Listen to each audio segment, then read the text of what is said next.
আর শালবন কি বলিস, আমার ভাসুরকে আমি কোনোদিন, শালবন ব্লগ তোকে বলছি, বুদ্ধি আদ্দামরি বুড়ি, শোন, তুই কি বলিস যে আমার শ্বশুরবাড়ির কাউকে আনি না আমি ভিডিওয়।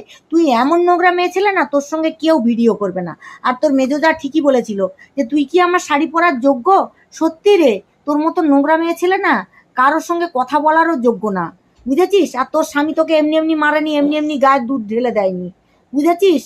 তোর স্বামী তোকে এমনি এমনি জ্বালিয়ে দেয়নি, তোর এমনি এমনি পায়ে পাত ঢোকেনি, তোর আচরণেই তোর স্বামী তোকে এগুলো করেছে।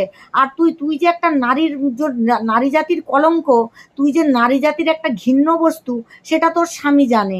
আর সেই জন্যই তোর স্বামী তোর থেকে বিরতি নিয়ে নিয়ে ঘুরে ঘুরে বেড়ায়, তোকে এড়িয়ে এড়িয়ে বেড়ায়, তোকে এই জন্য পাত্তা দেয় না।